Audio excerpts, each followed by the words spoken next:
নমস্কার বন্ধুরা, কেমন আছেন সবাই? ঘুরতে ফিরতে আমি পিউ আজকে আপনাদের সাথে ভাগ করে নেবো 2024-এর জগদ্ধাত্রী পুজো চন্দননগরের সেরা কিছু মুহূর্ত। অবশ্যই আগে বলে রাখি, সবগুলো প্যান্ডেলের নাম যে সঠিক বলতে পারবো তা নয়, কারণ আমি ওখানে ভিডিও করব বলে যাইনি, গিয়েছিলাম মাতৃমুখে দর্শন করতে। তা ভাবলাম আমার তো আপনারা এক্সটেন্ডেড ফ্যামিলি, আপনাদের সাথেও কিন্তু পুজোটা আমার ভাগ করে নেওয়া উচিত, সেই হিসাবে আমার ভিডিওটা করা। যদি কোথাও কোনো ভুল ত্রুটি হয়ে থাকে দয়া করে আমাকে শুধরে দেবেন কমেন্টের মাধ্যমে। সবার আগে বলে রাখি, চন্দননগরের জগদ্ধাত্রী পুজোতে কিন্তু প্রচণ্ড ভিড় হয়। আমি শুধুমাত্র জগদ্ধাত্রী পুজো না, সঙ্গে ওই যে হস্তশিল্পীরা স্টল দিয়েছিলেন তাদের কাছ থেকে কিছু কিছু জিনিস পারচেস করি, যেগুলো আমার কাছে খুব ইউনিক লাগলো। তার মধ্যে হলো এই ওয়ার্ল্ড রেকর্ডটা, খুব ইউনিক। আপনারা জানেন সকলে, এটা ফ্লিপকার্ট ছাড়া সচরাচর, মানে ফ্লিপকার্ট আর ইনস্টাগ্রাম ছাড়া সচরাচর পাওয়া যায় না। সাথে সাথে এখানে দেখতে পাই গয়নার স্টল থেকে শুরু করে খাবারের স্টল থেকে, প্রতিটা খাবার কিন্তু প্রচণ্ড লোভনীয়। আমার ভাইও গিয়েছিল আমার সাথে, ওর কিন্তু দেখে এসব কাটলেট ফাটলেট দেখে প্রচণ্ড পরিমাণে খিদে পেয়ে যায়। প্রতিটা খাবারই দেখে মনে হচ্ছিলো যেন একেবারে খেয়ে নিই।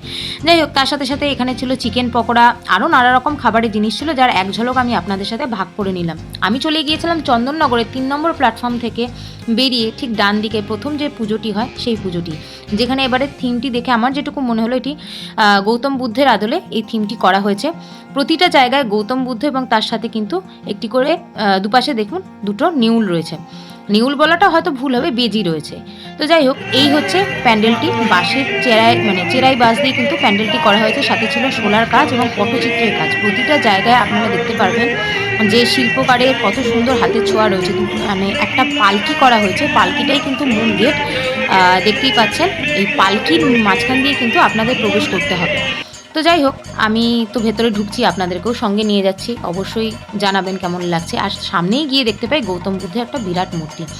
এই গৌতম বুদ্ধের স্ট্যাচুটি কিন্তু আমি শর্ট ভিডিওর মাধ্যমে এর আগেও আপনাদের সাথে ভাগ করেছি। আর সবথেকে সুন্দর যেটা লেগেছে সেটা হলো ভীষণ কালারফুলের প্যান্ডেলটি। দেখে মনে হচ্ছিল যেন রামধনুর রঙের মাঝখানে চলে এসেছি। অনেক বৃষ্টির পর আকাশে যেমন রামধনু ছড়িয়ে পড়ে, ঠিক এই প্যান্ডেলটি দেখেও আমার সেরকমই মনে হচ্ছিল। দূর দূরান্ত থেকে মানুষ চলে এসেছে কিন্তু মাতৃমুখ দর্শন করতে। মা জগদ্ধাত্রী এখানে কিন্তু অনেকটাই বড়, মানে লম্বা হয়ে থাকে ঠাকুরটা হাইটে। তো সেই মায়ের দর্শন আপনাদের করিয়ে দিচ্ছি। দেখুন সাদা রঙের কি সুন্দর মাতৃমুখটি, ভীষণ সুন্দর লাগছিল আমার। এতটা ভালো লাগছিল, জীবনে প্রথমবার চন্দননগরে জগদ্ধাত্রী পুজো দেখা।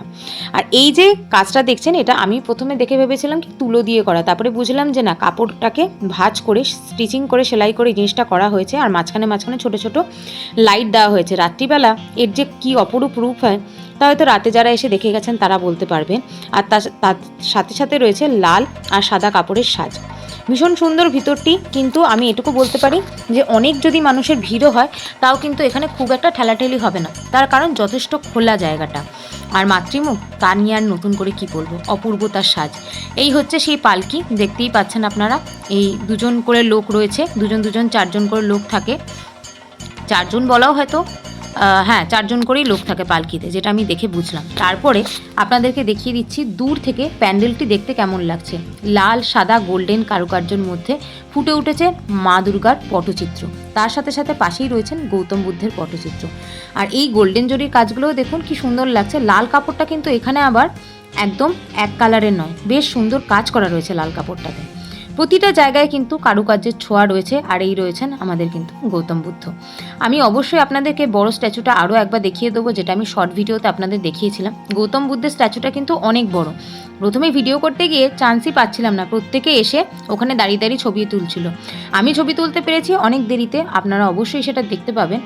তো যাই হোক, আগে আপনাদের প্যান্ডেলটা ঘুরিয়ে দেখিয়ে দিই। দেখুন কি সুন্দর, প্রতিটা জায়গা কত সুন্দর করে নিখুঁতভাবে গুছিয়ে ডিজাইন করা হয়েছে, যেন মন জুড়িয়ে যায়।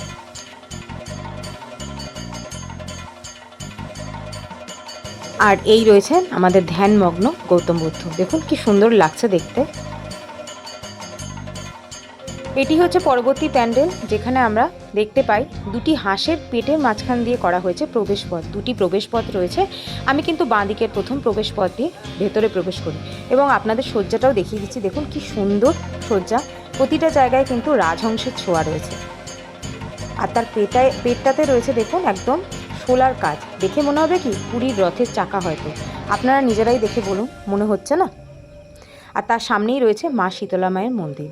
এই মন্দিরের পাশেই কিন্তু আমাদের মা জগদ্ধাত্রী দেবী বিরাজমান রয়েছেন। মাতৃ প্রতিমাটি কেমন করেছে অবশ্যই আপনাদের দেখাবো, দেখে নিন। এটি পুরো কিন্তু গোল্ডেন সাজে সজ্জিত এবং মাতৃপ্রতিমার চূড়াটি দেখলে আপনাদের কিন্তু সাউথের বালাজি টেম্পলের কথা মনে পড়ে যাবে। আমার তো তাই মনে হলো দেখে। কি সুন্দর করে মনে হচ্ছে যেন একটা রথ, স্বর্গ থেকে নেমে আসা একটা রথের আকারে কিন্তু এই প্যান্ডেলটিকে সাজানো হয়েছে। প্রতিটা জায়গায় কত নিখুঁত কাজ দেখুন, কত দূর দূর থেকে মানুষ আসছেন এই প্যান্ডেলের সজ্জা নিতে। আর এটি হলো আরও একটি বিখ্যাত পুজো, নাম হচ্ছে ফটকগোড়া মাতৃমন্দির। প্রথমে গেটটাই খুঁজে পাচ্ছিলাম না, এক্সিট গেটটাকেই ভাবছিলাম এন্ট্রি গেট, আর এই রয়েছে মাতৃপ্রতিমা। এটিও কিন্তু এবছর ভীষণভাবে সাড়া ফেলেছে। আর ভেতরটা দেখুন, পুরো একদম রাজপ্রাসাদের মতন দেখতে, কি দুর্দান্ত না। আমি কিন্তু বাইরে দাঁড়িয়ে ভিডিও নেওয়া শুরু করে দিই, আর সেই সময় ভাই আমার একটা ছোট্ট শট নিয়ে নেয়। এখানে সামনে দিয়ে যেতে যেতে আমি কিন্তু আরও একটা জিনিস দেখতে পাই, সেটা হলো অনেক ছোট ছোট হস্তশিল্পীরা এখানে কিন্তু তাদের সজ্জা নিয়ে বসেছে। তাদের কিছু কিছু জিনিস আমি দেখিয়ে দিচ্ছি, যেমন দেখে নিন, এই রয়েছে কাঠের পুতুলের আইটেম। এগুলো আপনারা ঘর সাজাবার জন্য নির্দ্বিধায় ব্যবহার করতে পারেন। গ্রামাফোন রয়েছে, আরও অনেক জিনিসপত্র রয়েছে আনকমন, যেগুলো আমার লাগলো, যেগুলো সচরাচর আমরা কিন্তু মার্কেটে দেখতে পাই না। পেয়েছি কিন্তু সামনে চোখে, দেখুন প্লের জুয়েলারি, প্লের একটা গোলাপ ফুল দেখতেই পাচ্ছেন। আরও একটা জিনিস আমার ভালো লাগলো, সেটা হলো সাদা কালো রঙের প্লে গোলাপ ফুলের হার।